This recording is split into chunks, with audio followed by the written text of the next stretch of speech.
Is the Marvel Strike Force community done with the Spider-Verse? There's already some pushback to the selection of characters for the new skill raid teams.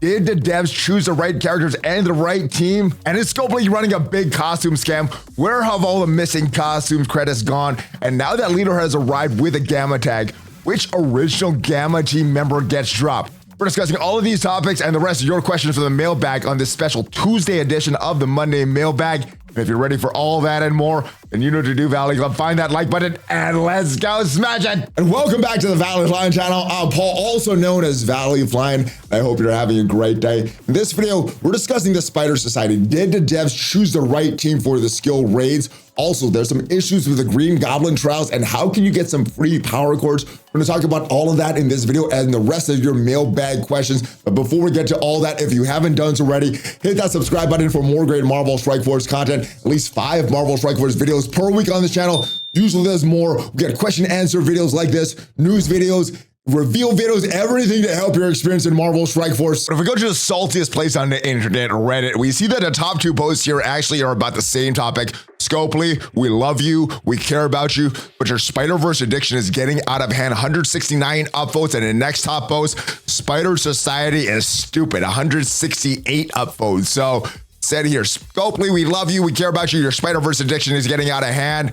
But can we chill out on the Spider-Verse for a while? Give us like a year or two. Maybe we can start again. See how you feel. I'm not trying to take you out of the Spider-Verse forever. I just want to give you a little heads up that you're going down a road that maybe you didn't intend. Such talented developers, passionate people behind the game. It's clear from your interviews at Strike Time that passion is noticeable in the game and one of the reasons why we play. But please, I ask you, please get help. It doesn't have to be Spider this, Spider that every single month. And yeah, I have Hive Mind. Now we have a Spider-Verse. That's Sinister Six. So just a lot of spiders in the game. So I kind of agree that they can give it a break. Introduce some other teams. Mutants and Spiders seem to be the most prevalent teams that are chosen when Scopely wants the community engaged. I think that's the 2 highlights of the game when the Spider-Verse was originally introduced, the symbiotes, and when the Uncanny X-Men. Those are the 2 biggest times in the game. Next post on Reddit is about Spider Society being stupid. And this one actually has some ideas of other skill teams. There's plenty of actual skilled characters in the games, in the comics that you haven't touched. Sick to death of the alternate versions of Spider characters and triple Spider for people. Some other teams that he talked about here, or this person talked about: Wild Pack, Silver Sable, Prowler, Paladin, Peregrine, Reworked Hawkeye, boom, skill team. Enforcers, Fancy Dan, Ox, Montana, Reworked Bullseye, Reworked Electra, boom, skill team. Magia, Madam Mask, Hammerhead, Swordsman, Chameleon, Gladiator, boom, skill raid team. Savage, Kazar, Shauna, Moon Boy, and Devil Dinosaur. I think you could go Moon Girl on this team as well. American Eagle, Rework Black Panther 1mm. Could go on. Here's some ideas. This person also suggests skill Asgardians, Warriors 3, Sif, Valkyrie, boom, skill raid teams. Yeah, so there's a lot of different teams that could have been introduced to the game. But I don't know, guys, I kind of like the Spider Society team. I did like the Spider-Verse movies. These characters, these were characters in that movie. So I'm pretty hyped to see them in the game, but I know not all comics fans are as excited as me, as from the comments in the YouTube videos and on Reddit. Let me know your thoughts though. I'm pretty hyped for this. Could they have chosen other characters that would have fit the skill tag a little better? Yes. I don't think that these are skill characters, but I am excited that we're getting these characters in the game, and I'm excited that we're getting a new skill raid solution. Hopefully these characters will be good in Crucible War, give them some value outside of the raids. Let's get into the mailbag questions of the week, and big shout out to everybody that left a question this week. If you do want to leave a question for one of these mailbag videos, make sure you join the Discord. The link is down below. Go to the mailbag channel question and leave your question there. So first question of the week. Hello, Valley. Seems the legendary event for Goblin was changed, and I'm not sure I'll have a 7-star on him now. I've been trying hard to avoid building new Avengers, put resources elsewhere.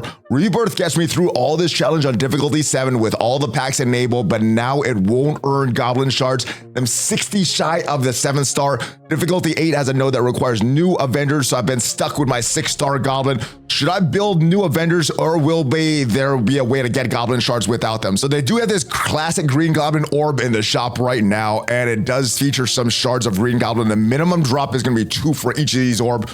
So the maximum that you would need for all of these Green Goblin classic orbs would be 30 because you're 60 short. So just in case you get the bare minimum, that's what you need. Now, as if we go and look at this right now, there's no way to purchase these. There's no way to get these. They do have sales for these every so often, but I think the better way for you to do it is actually just build up your new Avengers. Not only will you get the shards for Green Goblin, you'll also get that Fort Star for him, which will save you some dark promotion credits down the road. So yes, I know it's nice to build a new Avengers. They are great for war though. So if you're and your alliance are really into war, that'd be great for war offense or war defense. And the thing about these war teams, they usually have the longest shelf life of all these teams. In our arena teams, they cycle through them. The raid teams, we get a new one about every year. Crucible teams last for a little while, but war teams seems to last the longest. So I know our teams aren't the most excited to build, especially war defense teams, but you can be confident that they're going to help you and your alliance for a little while. So I ended up building a new Avengers even after I got my 7 green goblins. So they do have some value. So I think that's the easiest way for you to get that is just to build up the new Avengers, brother. Hey, ValleyFlyin, quick question for you. When we earn duplicate costumes, why don't we earn some costume credits? We get red star credits for duplicate red stars. Same with diamonds. Seems like an oversight on their part, unless it's on purpose. I remember we were getting all these costume credits. We could buy costumes in the store with all these costume credits, had a surplus of it. They would have to raise the cap for that so we could, have all these costume credits, buy these costumes. And with these different events that actually award these costumes, we're not getting any conversion rate. Interestingly enough, the 3rd most popular post on Reddit right now is duplicate costumes should be converted to costume credits. So yeah, this is something I think they've done on purpose. And it's just because they want us to spend money on these costumes. It does take dev hours for them to make these costumes. And I think they want to turn a profit on it. Sometimes the profit is just by the engagement that we get from these events. Other times it's actually by buying costumes or buying costume credits. And I think that's what they want in here. I don't like it. I want to get these costumes for free as well. I want to grind for them, but I don't think this is an oversight. I think this was a calculated decision by Scopely, unfortunately. But as they've shown in the past, if the community doesn't like one of their decisions a lot and we push back enough, they will go back on it because I think they do want to improve the game by making the community happy. So I think this is something that hopefully we push back on and we can get some more costume credits, get some more costumes in the game. Moving on to the next question, more of a public service announcement. I don't know how many people know about this, but if you have Google Play points, you can redeem for free MSF stuff. Currently, 600 points can get you 500 power cores for free, a gold, and a premium orb. Offers collected many times per day. Yes, so thank you for showing this. And if we go to this, the Google Play Store, we've had different offers in the past. We've had some good ones, we've had some not as good ones. I think the best one is the one you described for some cores and orbs. We look at what this one gets. It gets 500 power cores, additional gold orb, premium orb. I think this is the best value here. Some of these other ones are pretty outdated. This elite bundle did have some value at the time.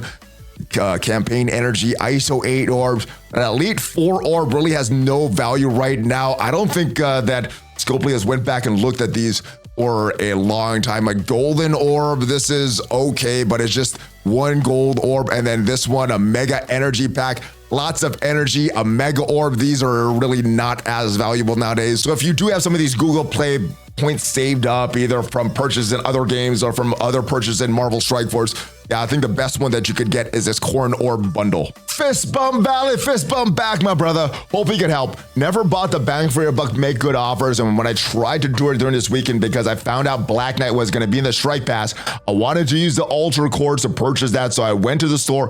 Nowhere to be found, as you can see from the video attached. Was hoping it could help since it appears you experienced some issues with the offer as well. Reach out to the support and hadn't had much success. So my issue was a little different than this. Mine's was it was in the store and I was not able to make this purchase. So if you look at the video here, you scroll down, I did go through this slowly. I did not see these offers. I'm not sure what date this was from though. I'm assuming this was Friday. This question was posted on the 22nd. And of course, these offers were done on the 17th. So I'm hoping this was before that, but I'm not sure what the issue would be. I'm hoping this was not a store after the 17th because these offers were gone at that time. I'm not sure what could be done at this time. I did get mine solved with like a half an hour to go. But mine was an issue with the payment processor Xsola, and they're really bad. I mean, I sent in a ticket to try to get it solved, and they reached out to me like a week later. I'm like, yeah, the offer's already done. So luckily, the people at Marvel Strike Force were able to help me, but they did that before the offers were done and everything like that. I'm not sure what could be done at this time. I hope they could still figure out a solution for you, but because this was kind of a makeup offer in that time window, I'm guessing you would have had to get it solved in that time window. So hopefully you got your ticket in time, and hopefully there's something that could be done on the customer service and in the back end for you, my brother. Hey, Valley, it's always great to see your video, and I enjoy it. Thank you for watching, my brother. Want to vent my frustration about character. As much as I want new characters, they release too fast in my opinion. As fast as it may seem, it was faster back in the beginning of last year. They were releasing like a character every week. Now it's probably about every 2 weeks or a week and a half to 2 weeks. So it's a little slower, but yeah, it is picked up a little too quick in my opinion as well. To be kind of honest, I hope they have some rework on old characters like Ultimus, the one that never had any use anywhere. I believe he got some good old backstory like Thanos and Apocalypse. What character you secretly wish would have reworked to be useful, unlike Doctor Strange? So the Doctor Strange rework, the Scarlet Witch rework, those were for the arena meta, and the devs did say that in arena, those reworks are not going to be very good. But if a character had a rework for like a raid, for instance, it would have a very good rework. But scrolling down to the bottom of my roster, characters that I haven't invested in very much, I think one of the most disappointing characters that I wanted to see be very good, but just was not, is this character down at the bottom, Madeline Pryor. They did such a good job on this character's character model, but was a war defense character, didn't have too much use after that, and then fell off hard once the Marauders fell off. So that's a character that I would want to see reworked. Mantis is another one. For about 2 weeks in the game, she was the best healer in the game. And the very next character that was released was Minerva, and then nobody was using Mantis anymore. So Mantis had like 2 weeks that she was able to shine, and then she was out. So just for that, these characters that I thought would be really, really good and never really had any use, I'd vote for Mantis and Madeline Pryor. Let me know in the comments who you would want to see rework though. Hey Valley, thanks for your suggestions. I'm ripping through the global section of Dark Dimension 6, working on getting my characters ready for Cosmic. Currently I have Kang, Kestra ready to go. Working on building up Dormammu to 18, but he takes so much mystic gear. There are other characters you suggest I bring in this round to round out the team, so it isn't just mystic gear heavy. Thinking about bringing up Bishop because he's cosmic and mutant. That's a bit quicker. I also don't want to bring up Ravager Stitcher because I don't want to invest too heavily into a minion character. Thanks, keep on smashing. So just before we get into my actual answer, just a word of Ravager Stitcher. Did not plan to bring him into Dark Dimension 5, brought him in because he was cheap. Didn't plan to bring him into Dark Dimension 6. Brought him into Dark Dimension 6 because he was cheap. I have no plans to bring him into Dark Dimension 7, but we'll see what happens. So that cost is a major factor for some of your decisions for Dark Dimension. When we look at the Cosmic section, most of the great characters that you think can bring into Dark Dimension are going to be Mystic characters. There are some exceptions, but one Mystic character that I probably would build is Val. Val's going to give you a lot of use in the raids as part of that Bifrost team. Also has some plug and play value in Cosmic Crucible and War. Not too much value for the rest of the Bifrost, but Val is going to have that Dark Dimension value as well. So even though Val is Mystic, I would probably build up Val for Dark Dimension. I'm probably going to take Val into Dark Dimension 7 as well. Nova is another character, but is a legendary character. Photon is a bio character and is part of the Secret Defenders, is the most replaceable member of the Secret Defenders. Her value mostly is going to be in War and maybe defensively in Cosmic Crucible. We have another great bio character in Void Knight. That is a character that you should run, don't walk. It is involved in the arena meta right now, and yeah, build up all your arena characters. Void Knight is going to be the star of the Hive Mind team.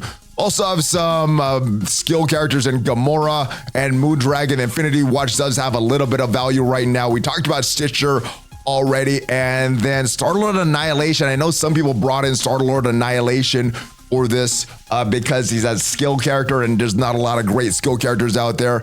I just know if you bring in Star-Lord Annihilation, he sucks in Dark Dimension 6, and he sucks outside of Dark Dimension 6, but he will get you in if you're starved of gear. So those are some options though. Definitely include Void Knight in your crew. You probably want to include Val in your crew. Dormammu is great because of that mythic tag that he will eventually be needed for Dark Dimension 7s, but those are my top choices there. Val, Photon, Void Knight is who I would bring in as Super Skrull for your next run.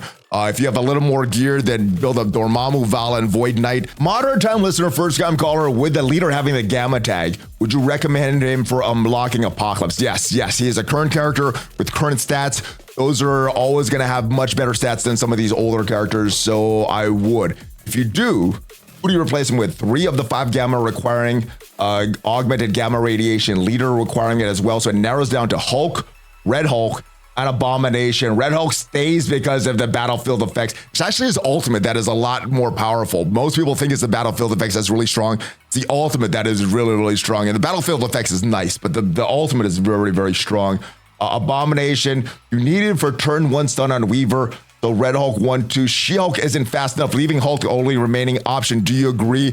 For that particular fight, I would agree, but I think Hulk is going to give you value in a majority of the other fights. So I think Abomination is who I would replace. If I didn't have Apocalypse right now and needed to find out this, get the rest of this team up for Apocalypse, I would still build She-Hulk and Brawn, because when you're facing the Gamma team, those are 2 big threats. Abomination is not a big threat. I know the stun is nice. I know the offense down AoE attack is nice, but I think leader is going to give you a lot more value on the team. So leader, Red Hulk, Brawn, She-Hulk is who I would build up right now if I still haven't unlocked Apocalypse. So that is it for the question of the week. Again, shout out to everybody that left a question. Thank you for your questions. If you want to leave a question on one of these future mailbag videos, make sure you are a member of the Discord. Go to the mailbag channel, leave your question there. Thanks for watching though, guys. Let me know your thoughts on the Spider Society. Would you prefer another team? And if so, which one? Hopefully this video did provide you some value. And if it did, leave it a like. It is free for you. It tremendously helps out the channel. And if you want to check out the full kits for the Spider Society, make sure you check out the video up there, and I'll see you guys next time. Have a great rest of your day. Hulk fist bump, ValleyFlyin out.